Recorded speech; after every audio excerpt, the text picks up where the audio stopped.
देशवासियों ने विदेशी आधिपत्य से मुक्ति पाने के लिए 1857 में देशव्यापी आंदोलन चलाया, जिसे हम प्रथम स्वतंत्रता संग्राम के नाम से याद करते हैं। इस आंदोलन में भारतीयों ने अपने तन, मन और धन की बाजी लगा दी। यद्यपि उस समय क्रांतिकारियों ने अदम्य उत्साह और साहस का परिचय देते हुए अंग्रेजों से लोहा लिया, परंतु दुर्भाग्यवश वे परतंत्रता की बेड़ियों को उखाड़ फेंकने की अपनी कोशिश में असफल रहे। इस स्वतंत्रता संग्राम की विफलता के अनेक कारण थे, जिनमें से एक महत्वपूर्ण कारण ये था कि इस युद्ध में अपनी आत्मा का सौदा करने वाले कुछ लोगों ने अपने निजी स्वार्थ के लिए अंग्रेजों को हर संभव सहायता पहुंचाई। अंग्रेजों ने अपनी कूटनीतिक चालों से किले, शहर, फौज, यहाँ तक कि अमीरों के गुट तक में ऐसे देशद्रोहियों का जाल बिछाने में सफलता पा ली थी। उनके जासूसों की टोली ने क्रांतिकारियों के हर अभियान को विफल करने में महत्वपूर्ण भूमिका निभाई। रजब अली, जीवन लाल, इलाही बख्श, गौरी शंकर, तुराब अली, फतेह मोहम्मद, लताफत अली और मीर मोहम्मद अली, हरचंद्र, मेघराज, कल्लू, उमीचंद, महबूब अली खां, राजन गुजर, प्रभु, रुस्तम अली, मान सिंह, जवाहर सिंह जैसे अवसरवादियों की गद्दारी के कारण क्रांतिकारी अपनी योजनाओं को गुप्त रखने का प्रयास करने के बावजूद असफल रहे। इतिहास साक्षी है कि वो अपनी योजनाओं के क्रियान्वयन के लिए बहुत सावधान थे, लेकिन पग पग पर मौजूद आस्तीन के सांपों ने पल पल की सूचनाएं अंग्रेजों तक पहुंचाईं।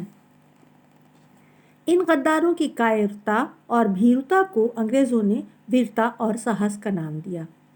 1857 के स्वतंत्रता संग्राम के विफल करने के बाद उन्होंने ऐसे लोगों को सर आंखों पर बैठाया और उन पर पुरस्कारों की वर्षा कर डाली।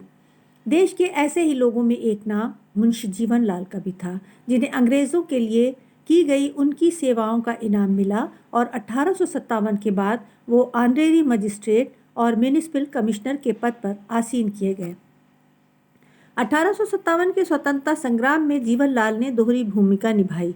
एक तरफ वो अंग्रेजों के वफादार बने रहे, दूसरी ओर बहादुर शाह जफर भी उन पर भरोसा करते थे। उनके दरबार में जीवन लाल का महत्वपूर्ण स्थान था। बहादुर शाह और उनके परिवार से जीवन लाल के प्रगाढ़ संबंध थे। किले तक पहुंच होने के कारण वो वहां की परिस्थितियों से भली भांति परिचित थे। बहादुर शाह के संबंधों का उन्होंने फ़ायदा उठाया। 1857 के दौरान वो दिल्ली में ही रहे और अंग्रेज़ों को क्रांतिकारियों के बारे में सूचनाएं अपनी जान की परवाह न करके देते रहे। कभी कभी क्रांतिकारियों के शक की सुई उनकी ओर भी घूमी कि वो अंग्रेज़ों के जासूस हैं, लेकिन वो अपनी पहुंच के कारण सदैव बचते रहे। 1857 के स्वतंत्रता संग्राम के विषय में जो विवरण उन्होंने अंग्रेज़ों को भेजे थे, उन्हें चार्ल्स थियोफिलस मेटकाफ ने संपादित करके उसका अंग्रेज़ी अनुवाद two native narratives of mutiny in Delhi के नाम से प्रकाशित कराया, जिसका उर्दू अनुवाद ज़ियाउद्दीन बरनी देहलवी से ख्वाजा हसन निज़ामी ने करवाकर 1926 में गदर की सुबह शाम के शीर्षक से प्रकाशित किया। रज़ा लाइब्रेरी रामपुर ने जीवन लाल के रोजनामचे की वो पांडुलिपि जो वहाँ सुरक्षित है, जिसे आफ्ताब आलमताब में, जो कि एक साप्ताहिक अखबार था और उसी नाम के स्थित आगरा के प्रेस से प्रकाशित होता था, और से नकल किया गया था। यहाँ सुरक्षित रोजनामचा इस कारण अधिक महत्वपूर्ण था कि ये लेखक की स्वयं की भाषा में था, जबकि पहले प्रकाशित रोजनामचे अनुवाद किए हुए थे और उनमें बहुत सी त्रुटियां भी थीं। रज़ा लाइब्रेरी ने जब अपने यहाँ सुरक्षित इस पांडुलिपि को, जो उर्दू भाषा में थी, प्रकाशित करने का कार्यक्रम बनाया, तो इसके संकलन और संपादन का भार मुझ पर डाला। इस कार्य को पूरा करने के बाद रज़ा लाइब्रेरी ने इसका हिंदी अनुवाद भी मुझसे ही करवाया और जीवन लाल के रोजनामचे सरगुज़र दिल्ली को हिंदी और उर्दू दोनों भाषाओं में प्रकाशित कराया। जीवन लाल का ये रोजनामचा इस कारण अत्यंत महत्वपूर्ण है क्योंकि इसे एक प्रत्यक्षदर्शी ने लिखा है और इसके पढ़ते समय पाठक महसूस करता है जैसे वो 1857 की घटनाओं को न केवल अपनी आंखों से देख रहा है, वरन उन मुसीबतों को झेल भी रहा है जो उस समय दिल्ली वासियों को उठानी पड़ रही थी। इसकी महत्ता इस दृष्टि से भी बढ़ जाती है कि इससे बहादुर शाह, जो इस लड़ाई में केंद्र बिंदु थे, का व्यक्तित्व भी परिलक्षित होता है। यद्यपि अंग्रेज़ों ने 1857 के स्वतंत्रता संग्राम को कुचलने के बाद बहादुर शाह की छवि खराब करने की भरपूर चेष्टा की थी और अपनी वो इसकी कोशिश में उन्हें भरपूर कामयाबी भी मिली थी। उनके द्वारा फैलाई गई गलतफहमी का शिकार कुछ बड़े इतिहासकार भी हुए। सुरेंद्रनाथ सेन ने यदि बहादुर शाह जफर को अयोग्य शासक घोषित किया तो आर.सी. मजूमदार ने उन्हें गद्दार साबित कर दिया। जीवनलाल का ये रोजनामचा इन इतिहासकारों की बातों को नकारते हुए S.B. चौधरी के इस कथन की पुष्टि करता है कि बहादुर शाह जफर अंग्रेज़ों के विरुद्ध इस युद्ध के असली स्रोत थे। जीवनलाल का रोजनामचा सरगुज़श्त दिल्ली, जहां बहादुर शाह के व्यक्तित्व के कुछ उज्जवल पहलुओं को प्रतिबिंबित करता है, वहीं ये प्रमाणित करता है कि 1857 की लड़ाई में बहादुर शाह का महत्वपूर्ण स्थान था। अंग्रेज़ों का पेंशन भोगी होने के बावजूद भारतीय जनता की दृष्टि में उनका व्यक्तित्व आदरणीय था और उनकी हैसियत एक केंद्र बिंदु की थी। यही कारण था कि जब मेरठ और अन्य स्थान पर जहाँ जहाँ विद्रोह हुआ, वहाँ क्रांतिकारियों ने दिल्ली की ओर प्रस्थान किया और बहादुर शाह के नेतृत्व की कमान संभालने का अनुरोध किया। यह सच है कि उनके निवेदन को स्वीकृति थोड़ी देर में मिली, लेकिन जब वो इस लड़ाई में शामिल हो गए तो उन्होंने कोई लापरवाही नहीं की। अपनी वृद्धावस्था के बावजूद अपने दायित्वों का निर्वाह उन्होंने भली भांति किया। जीवनलाल का ये रोजनामचा सिद्ध करता है कि बहादुर शाह स्वयं मोर्चों पर जाते, तोपों का मुआयना करते और क्रांतिकारियों को निर्देश भी देते। 11 जून को जीवनलाल लिखता है, शाह दिल्ली ने हुक्म दिया कि 2000 सिपाही कश्मीरी और काबुली दरवाजे पर जाएं और अफवाजें अंग्रेज़ों से मार का आरा हों। 5 अगस्त को जीवनलाल के कथनानुसार बहादुर शाह ने आदेश दिया कि अंग्रेज़ी कैंपों में बराबर गोली बारूद और आग को तेज़ कर दो और तोपें अंग्रेज़ी मोर्चों की ओर से जिन से गोले शहर में आते हैं उनको खामोश करो। बहादुर शाह मोर्चों पर जाते और जब उन्हें ये लगता कि क्रांतिकारियों की लापरवाही से उनको सफलता मिलने में देर हो रही है तो उनकी भर्त्सना भी करते। 22 अगस्त 1857 को जीवनलाल ने लिखा है कि बहादुर शाह ने अपने गोलांदाजों को दुश्मन के मोर्चे पर आगे बढ़ने पर फटकार लगाई और अंग्रेज़ों के मोर्चों पर गोले फेंकने का आदेश दिया।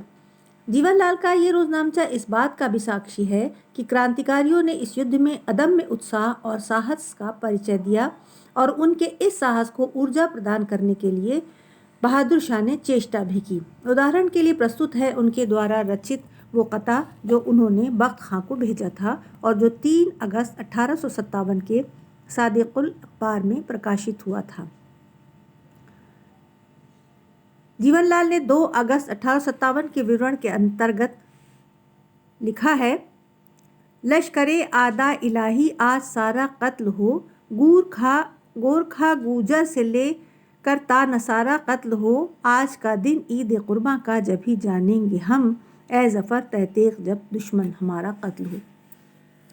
जीवनलाल का रोजनामचा जहाँ ये दर्शाता है कि इस युद्ध में सम्मिलित होने वाले सर पर कफन बांधकर शहादत की भावना से ओत-प्रोत होकर इसमें शरीक हुए थे, वहीं इस बात पर भी रोशनी डालता है कि बहादुर शाह ने उन्हें उनकी बहादुरी और दिलेरी पर पुरस्कार देकर उनका हौसला भी बढ़ाया।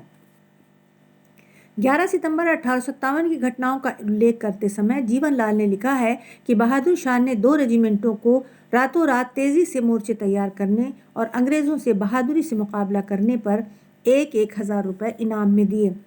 बहादुर शाह ने आंदोलनकारियों को वीरता और साहस का प्रदर्शन करने पर उन्हें उच्च पदों पर आसीन करने और पुरस्कार स्वरूप ज़मीन देने का आश्वासन भी दिया। साथ ही उन्हें इस बात का विश्वास भी दिलाया कि यदि वो युद्ध करते हुए शहीद हुए तो उनके उत्तराधिकारियों को पेंशन दी जाएगी। इतिहास गवाह है कि बहादुर शाह को विरासत में जो सत्ता मिली थी वो नाम मात्र की थी। शाही खजाना देश के विभिन्न भागों में जाने वाले क्रांतिकारियों की विशाल फौज का खर्च बर्दाश्त करने की स्थिति में नहीं था और बहादुर शाह भी ये समझ रहे थे कि कोई भी जंग रुपए पैसे के बिना नहीं लड़ी जा सकती। इसलिए उन्होंने शहर के धनाढ्य लोगों से कर्ज लेने के लिए एक कमेटी का गठन किया और कर्जा देने वालों ने आश्वासन दिया कि उनके द्वारा दी गई धनराशि अंग्रेज़ों से युद्ध करने के लिए खर्च की जाएगी और जैसे ही मालगुजारी वसूल हो जाएगी कर्जे की रकम अदा कर दी जाएगी। बहादुर शाह के व्यक्तित्व का ये पक्ष भी सराहनीय है कि जब उन्हें ये पता चला कि कुछ शहजादे फौज के नाम पर रुपया वसूल करके मनमाने ढंग से खर्च कर रहे हैं तो उन्होंने शहजादों की इस हरकत को सख्त नापसंद किया और उन्हें खरी खोटी सुनाई। उन्हें यह आदेश दिया कि यदि फौज के नाम पर रुपया वसूल किया जाए तो वो बख्त खां को सौंप दिया जाए। बख्त खां से आज्ञा प्राप्त करने के बाद ही फौज के लिए रुपया वसूल किया जाए। सरगुज़श्त दिल्ली में 2 जुलाई, 5 जुलाई, 6 जुलाई, 17 अगस्त और 10 सितंबर की घटनाओं का विवरण देते समय इन तथ्यों पर प्रकाश डाला गया है। जीवनलाल का ये रोजनामचा इस बात का साक्षी है कि बहादुर शाह ने अपने सामाजिक दायित्वों को भी समझा और उसे निभाने की कोशिश की। अफरा तफरी के माहौल में जब शहर की दुकानें बंद हो गईं और तमाम जनता को खाने पीने की चीज़ों की कमी होने लगी तो बहादुर शाह स्वयं हाथी पर सवार होकर बाजार गए और दुकानदारों को दुकानें खोलने का आदेश दिया। नागरिकों की सुरक्षा के लिए सिपाहियों के दस्ते नियुक्त किए, साथ ही क्रांतिकारियों को हर संभव सहायता प्रदान करने का वादा भी किया। दूसरे शहरों से आए हुए क्रांतिकारियों का स्वागत किया, उनके ठहरने की व्यवस्था की, भोजन का इंतज़ाम किया, उनकी दावत के लिए शाही खजाने से रुपए भी दिए। बहादुर शाह की इन कार्यवाहियों से क्रांतिकारियों का उत्साहवर्धन हुआ और सभी अंग्रेज विरोधी ताकतें बहादुर शाह के झंडे के तले अंग्रेज़ों से युद्ध करने के लिए तत्पर हो गईं। इस दौरान बहादुर शाह ने निरंतर ये कोशिश की कि हिंदुओं और मुसलमानों के आपसी रिश्ते जो उस समय प्रगाढ़ थे उनमें अंग्रेज़ किसी प्रकार की दरार न डाल पाए। इसके लिए जहां उन्होंने बहुत सी कार्रवाइयाँ की वहीं इस बात के लिए कठोर आदेश दिया कि कोई भी मुसलमान गाय की कुर्बानी न करने पाए। बहादुर शाह के आदेश से बख्त खां ने शहर में ढिंढोरा पिटवाया कि यदि कोई मुसलमान ऐसा करेगा तो तोप से बांधकर उड़ा दिया जाएगा। इसके साथ ही बहादुर शाह ने इस बात के लिए भी रोक लगाई कि गाय और बैलों को गाड़ियों में न जोता जाए क्योंकि ये जानवर हिंदुओं के लिए पूजनीय हैं। इसका नतीजा ये हुआ कि अंग्रेज़ों की हिंदुस्तानियों को आपस में लड़ाने की हर कोशिश नाकाम हुई। इस बात को कीथ यंग ने 2 अगस्त 1857 को अपनी पत्नी को भेजे एक खत में स्वीकार भी किया। कीथ यंग लिखता है, कल शहर में भीषण दंगा कराने के लिए हमारी आशाएं पूरी नहीं हो सकीं। बादशाह ने न केवल गाय वरन बकरी की कुर्बानी पर रोक लगा दी है। इस पर अगर अमल किया गया तो अवश्य हिंदुओं को संतुष्ट करने के लिए काफ़ी है। इसलिए बजाय इसके कि वो लोग आपस में हम लड़ते हमारे खिलाफ एकजुट होकर भरपूर हमला करने के लिए एक हो गए हैं ताकि हमें बर्बाद कर दें और इस ज़मीन से हमारा नामो निशान मिटा डालें। जीवनलाल का ये रोजनामचा ये भी दर्शाता है कि बहादुर शाह निश्चल प्रवृत्ति के व्यक्ति थे। उनकी इसी कमज़ोरी का फ़ायदा उन लोगों ने उठाया जिन्हें अंग्रेज़ों ने उनके आसपास इसी काम के लिए नियुक्त कर रखा था कि वो उनके इरादों को कमज़ोर करें। ऐसे लोगों के छल कपट को बहादुर शाह अपनी निश्चलता के कारण नहीं पहचान सके। ऐसे लोगों में प्रमुख थे एहसानुल्लाह खां, रजब अली और इलाही बख्श। ये लोग अपने प्रयास में युद्ध के अंतिम क्षणों में सफल हो गए। यही कारण था कि बहादुर शाह ने 19 सितंबर 1857 को बख्त खां के इस निवेदन को ठुकरा दिया कि वो उनके साथ अवध चलें और एक बार फिर अंग्रेज़ों से लोहा लें। बहादुर शाह ने बख्त खां को मना करके 21 सितंबर 1857 को हडसन के सामने आत्मसमर्पण कर दिया। बहादुर शाह के इस निर्णय ने भारतीय इतिहास का नक्शा बदल दिया और सत्ता हिंदुस्तानियों के हाथों से निकलकर अंग्रेज़ों के हाथों में चली गई। इसके बावजूद ये रोजनामचा ये सिद्ध करता है कि बहादुर शाह अंग्रेज़ों को परास्त करने का सपना अपनी पराजय से 2 हफ्ते पूर्व तक देख रहे थे और इसके लिए वो अपनी हुकूमत से हाथ धोने को भी तैयार थे। 4 सितंबर 1857 को उन्होंने देशी राजाओं से अंग्रेज़ों के विरुद्ध उनका साथ देने की गुहार भी लगाई। 4 सितंबर की घटनाओं का उल्लेख करते समय जीवनलाल लिखता है, शिका बनाम राजगाह जयपुर और जोधपुर और बीकानेर व अलवर व कोटा बदी मजमून इस लिखे गए कि शाह दिल्ली के पास जमात कसीर फ़ौज की है और दिल से चाहते हैं कि अंग्रेज़ों को नेस्त नाबूद करें, मगर चूंकि हमारे पास कोई मर्द तदबीर वास्ते मुमलिकत के नहीं है, लिहाजा चाहते हैं तुम आकर इंतज़ाम मुल्क अपनी कुदरत में ले लो। लेकिन इन राजाओं ने बहादुर शाह की कोई मदद नहीं की। बहादुर शाह को परास्त करने के बाद अंग्रेज़ों ने उन्हें अपराधी घोषित किया और 9 नवंबर 1857 को देश निकाला देकर रंगून भेज दिया, जहां बड़ी बेबसी और लाचारी की दशा में 1862 ईस्वी में उनकी मृत्यु हो गई। 14 सितंबर 1857 का विवरण देने के बाद जीवनलाल का कलम खामोश हो जाता है। यद्यपि 20 सितंबर 1857 को अंग्रेज़ों ने दिल्ली पर पूरी तरह कब्जा प्राप्त कर लिया, परंतु 14 सितंबर का ही वो दिन था जब अंग्रेज़ी फ़ौजें दिल्ली पर भीषण आक्रमण करती हैं और उसी दिन दिल्ली के एक बड़े भाग पर उनका अधिकार हो जाता है। इसके बाद क्रांतिकारी चप्पे चप्पे पर अंग्रेज़ी फ़ौजों से ज़बरदस्त मुकाबला करते हैं। ऐसी परिस्थिति में जब लड़ाई गली कूचों में शुरू हो गई थी, जीवनलाल को अपनी जान बचाने की चिंता लग गई होगी, जिस कारण अंग्रेज़ों को सूचना पहुंचाने का संपर्क टूट गया होगा।